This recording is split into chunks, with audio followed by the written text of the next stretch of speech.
Ce qui se conçoit bien s'énonce clairement et les mots pour le dire arrivent aisément.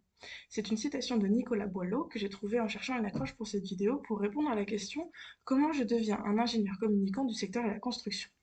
En effet, pour moi, un ingénieur communicant, être un ingénieur communicant, c'est savoir exprimer ses idées avec clarté, travailler en équipe et s'adapter aux autres.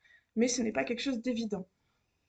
Et surtout dans le monde de la construction, où les acteurs sont divers et avec des langages qui sont parfois éloignés. Ce que j'ai réalisé lors de mes visites de chantier et lors des jeux de rôle auxquels j'ai participé en cours, c'est que la communication est importante pour pouvoir éviter les problèmes sur le chantier, résoudre les conflits et s'assurer que le projet arrive à bout dans les temps. Et donc, qu'est-ce que moi je fais concrètement pour devenir une ingénieure communicante?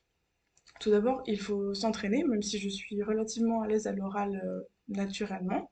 Pour cela, par exemple, il y a quelques jours, j'ai participé au défi Étincelle à Cachan où nous avons pitché un projet innovant que nous avions conçu en équipe lors d'un après-midi de travail en groupe.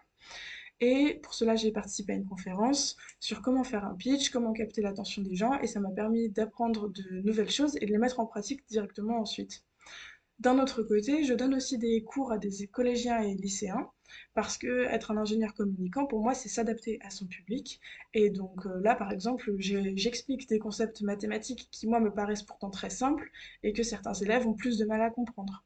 Et donc, il faut savoir faire preuve d'empathie, s'adapter à son public et pour faire en sorte de pouvoir faire passer les connaissances scientifiques que possède l'ingénieur, et en l'occurrence moi.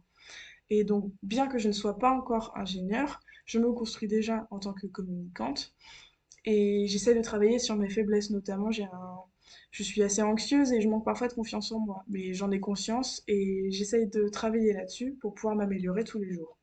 Parce que dans le secteur de la construction, ce qui se bâtit avec des mots est souvent bien plus important que ce qui se construit avec du ciment.